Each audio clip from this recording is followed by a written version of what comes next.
बिस्मिल्लाहिर्रहमानिर्रहीम। आज हम इंग्लिश ग्रामर सीरीज के नेक्स्ट लेक्चर में हैं, जिसके अंदर हम पढ़ेंगे प्रोनोन। प्रोनोन दर हकीकत वो अल्फाज होते हैं जो हमारी स्पीच को द मोस्ट नेचुरल और अट्रैक्टिव बनाने के लिए, यानी उसको फॉर्मल बनाने के लिए नॉन को रिप्लेस करते हैं। क्योंकि इंग्लिश का एक रूल है कि अल्फाज की फिक्रे के अंदर रेपिटेशन नहीं होनी चाहिए। मुख्तलिफ फिक्रों में या किसी तहरीर में जो रेपिटेशन होती है, इसको फॉर्मल नहीं समझा जाता। जैसे मिसाल के तौर पर आ जाता है Ahmed is a good boy, Ahmed gets up early in the morning, Ahmed goes to school regularly. ये बार बार अहमद का आना ये गलत है इस मतलब जो फॉर्मल तरीकाकार है इंग्लिश का उसके मुताबिक। तो इस वजह से हम क्या करते हैं, अहमद की जगह पर प्रोनाउन इस्तेमाल करते हैं। जैसे Ahmed is a good boy, he gets up early in the morning, तो ये ही हमारा प्रोनाउन है। प्रोनाउन की बुनियादी तौर पर 10 किस्में होती हैं, बारी बारी इनको डिस्कस करते हैं। सबसे पहले हमारे पास आ जाते हैं personal pronoun, refers to a person, यानी कि ये किसी पर्सन को जाहिर करते हैं, यानी first person, second person, third person. First person जो होता है वो स्पीकर होता है, सेकंड पर्सन वो होता है जिससे स्पीकर मुखातिब होता है, और थर्ड पर्सन वो होता है जिसके बारे में बात कर रहा होता है स्पीकर। यानी ये तीन होते हैं, first person, second person, third person. First person I और वी होते हैं, सेकंड पर्सन यू होता है, और थर्ड पर्सन के अंदर ही, शी, दे और इट आता है। सिमिलरली हमारे पास पोजेसिव प्रोनाउन आ जाते हैं। पोजेसिव प्रोनाउन शोज ऑनरशिप, ये ऑनरशिप को जाहिर करते हैं, किसी की मलकियत को जाहिर करते हैं। मिसाल के तौर पर दिस बुक इज माइन, ये मेरी किताब है, तो ये माइन का लफ्ज जो है ये हमारा पोजेसिव प्रोनाउन हो जाएगा। इसी तरह से दिस पेंसिल इज हर्स, यानी ये पेंसिल उसकी है। दिस पेंसिल इज हर्स, ये उसकी पेंसिल है, तो ये हमारे पास हर्स का वर्ड जो है ये पोजेसिव प्रोनाउन हो जाएगा। अमूमन लोग जो है समझते हैं कि माई, आवर, ये पोजेसिव प्रोनाउन होते हैं, जबकि ये पोजेसिव प्रोनाउन नहीं, ये पोजेसिव एडजेक्टिव होते हैं। पोजेसिव प्रोनाउन, पोजेसिव एडजेक्टिव एक दूसरे से मुख्तलिफ होते हैं और इनकी लोकेशन भी आने की मुख्तलिफ होती है। इसकी मजीद वजाहत एक ग्राफ में हम करेंगे, बताते हैं।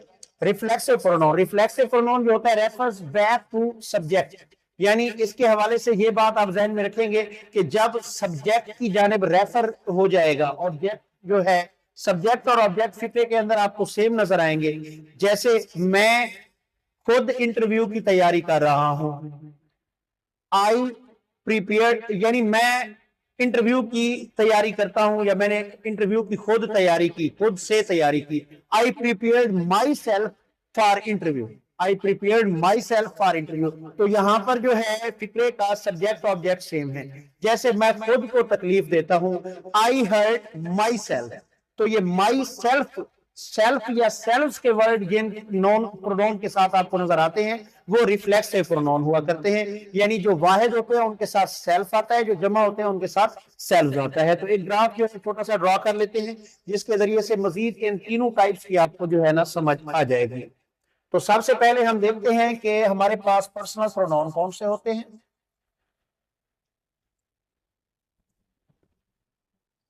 पर्सनल प्रोनाउंस के लिए फर्स्ट पर्सन होते हैं आई और वी, ठीक है। और उसके बाद इनका होता है सेकंड पर्सन, सेकंड पर्सन हमारे पास होता है यू। फिर होते हैं थर्ड पर्सन, थर्ड पर्सन के हवाले से होते हैं ही, शी, दे और इट, ये हमारे थर्ड पर्सन हो जाते हैं। यानी ये चारों हमारे पास थर्ड पर्सन के तौर पर काम करते हैं, ये सेकंड पर्सन होता है और ये हमारे पास फर्स्ट पर्सन होते हैं। अब अगर हम बात करते हैं तो इनका ये वाला जो केस आप देख रहे हैं ये सब्जेक्टिव केस है। आई वी अगर शुरू शुरू में आएंगे सब्जेक्ट के तौर पर आएंगे तो ये इस फॉर्म में आएंगे, ये इनका सब्जेक्टिव केस है।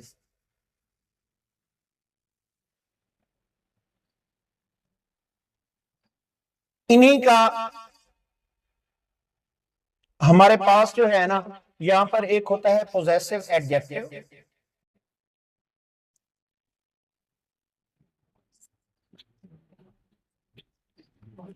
पोजेसिव एडजेक्टिव के हवाले से बात करें तो आई का जो है वो माई होता है, वी का आवर होता है, यू का योर होता है, ही का हिज होता है, शी का हर होता है, दे का देयर होता है, और इट का इट्स होता है। ये पोजेसिव एडजेक्टिव होते हैं इनके। सिमिलरली हमारे पास यहाँ पर एक एन अदर कॉलम के अंदर हम ले लेते हैं इनका ऑब्जेक्टिव केस।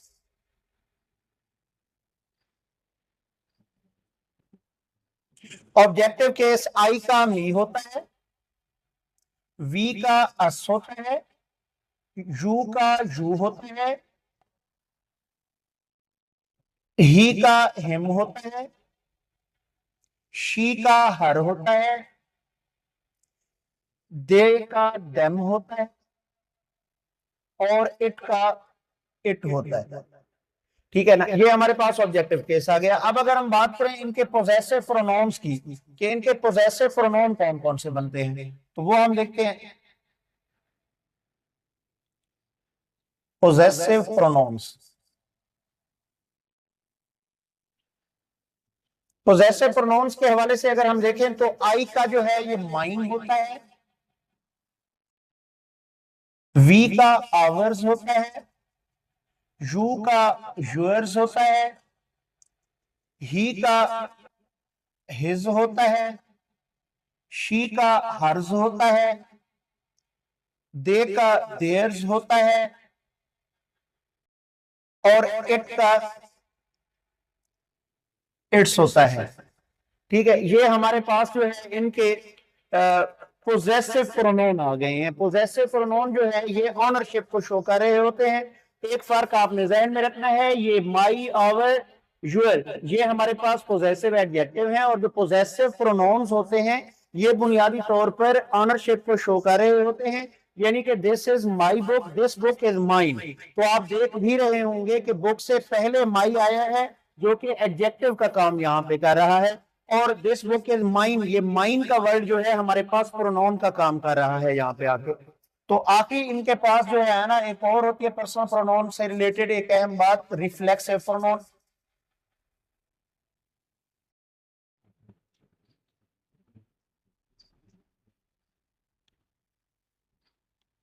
रिफ्लेक्सिव प्रोनाउंस कौन से होते हैं, तो इन्हीं के साथ जो है ये हमारा जो सेल्फ या सेल्व्स लगाते हैं तो वो बन जाता है, जैसे माई सेल्फ,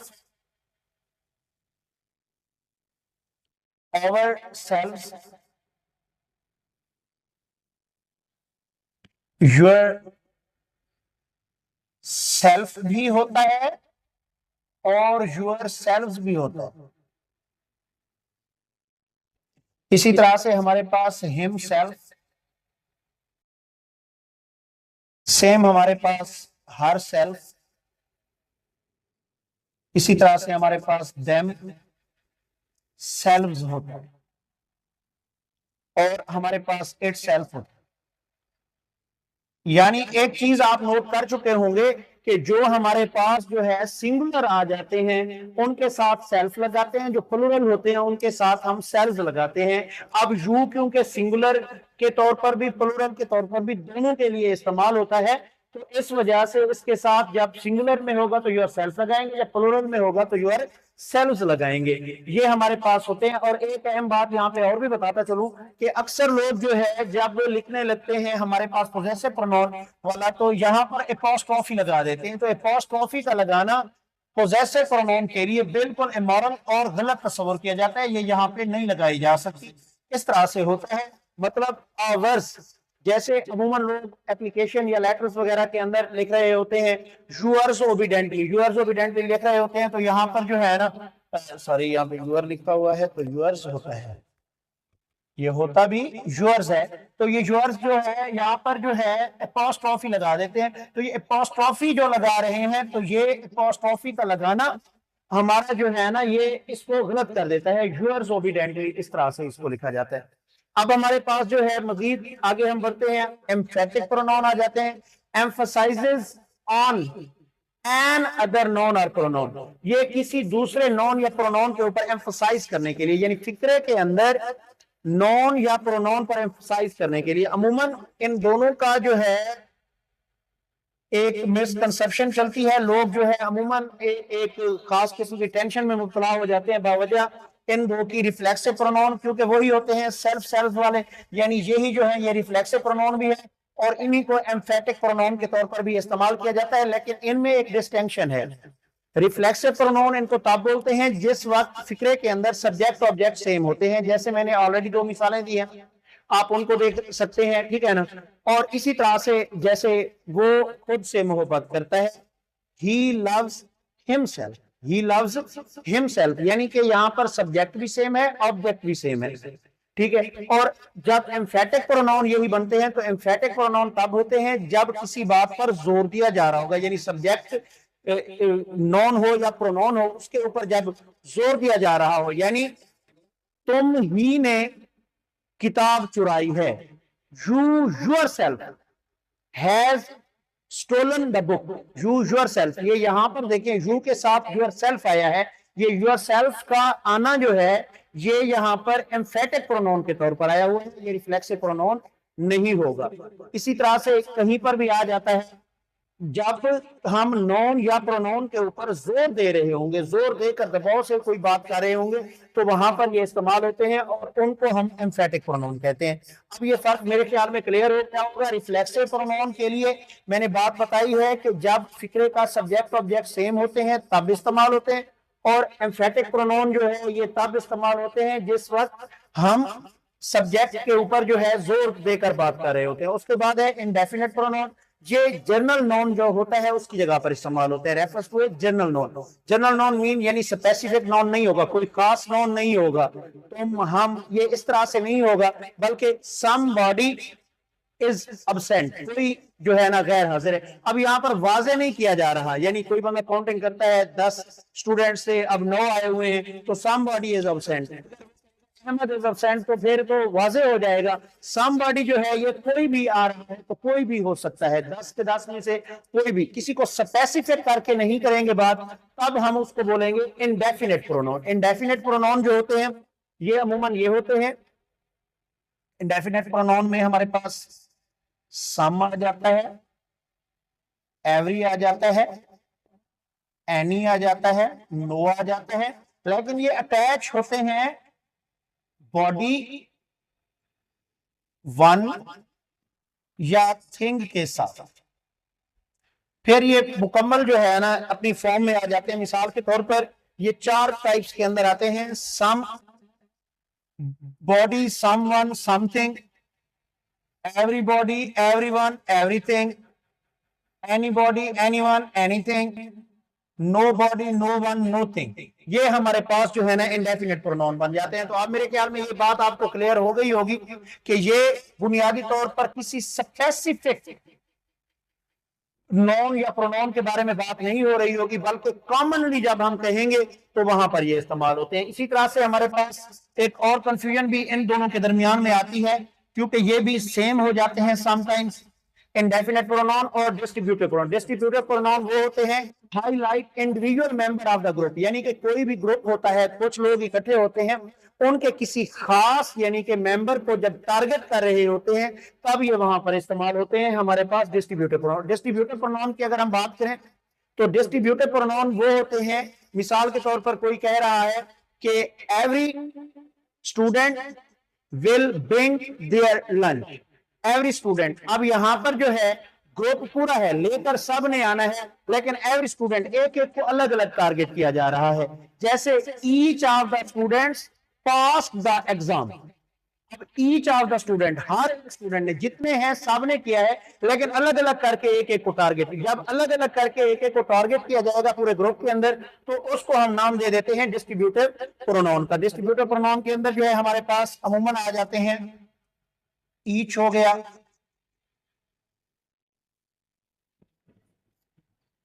एवरी हो गया, नन हो गया, आइदर हो गया, नीदर हो गया,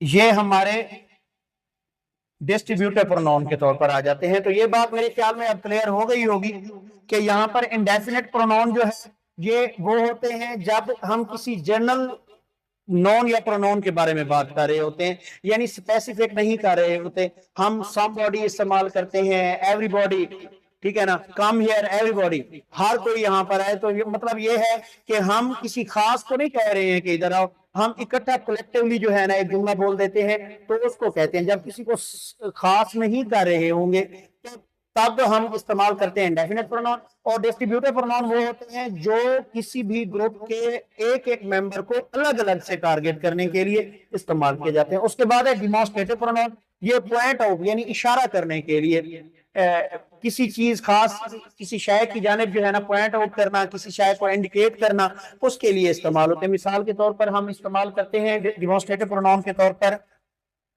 दिस, दैट, दीज, दोज। तो आप इनको देख सकते हैं कि हमारे पास दिस जो है ये सिंगुलर यानी जो नॉन होते हैं उनकी जानिब इशारा करता है, दैट भी सिंगुलर की जानिब, इसी तरह से ये हमारे पास दीज जो होता है ये प्लुरल के लिए होता है, दोज भी प्लुरल के लिए होता है। ये साथ पड़ी हुई करीब की चीज के लिए होता है और ये दूर की चीज के लिए होता है। ये करीब की चीज और ये दूर की चीज के लिए इस्तेमाल होते हैं। यानी कि दिस, दैट, दीज, दोज, ये सारे के सारे हमारे जो है ना डिमॉन्स्ट्रेटिव प्रोनाउन। पास आ जाते हैं इंटेरोगेटिव प्रोनाउन। इंटेरोगेटिव प्रोनाउन वो होते हैं जो introduce a question, refers to introduce a question, यानी कोई भी सवाल जो है ना इंट्रोड्यूस कराने के लिए इस्तेमाल होते हैं। जैसे मिसाल के तौर पर WH फैमिली के अल्फाज है हमारे पास आ जाते हैं who, whom, what, which, etcetera.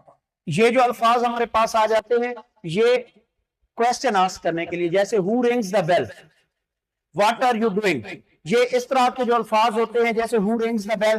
तो यहाँ पर जो है ना कोई नॉन आना है, उसकी जगह पे जो है हमारे पास ये हु का वर्ड आया खड़े है, तो ये एंड पर इनके क्वेश्चन मार्क होता है, जहां पर भी ये इंटेरोगेटिव प्रोनाउंस इस्तेमाल होते हैं एंड पर क्वेश्चन मार्क नजर आएगा, जो कि इंटेरोगेटिव प्रोनाउंस की एक निशानी है। दूसरे नंबर पर यह है कि इनके सामने जो है हमें लाजमी तौर पर इंडिपेंडेंट क्लॉज मिलेगी, ये जहन में रखना है आपने।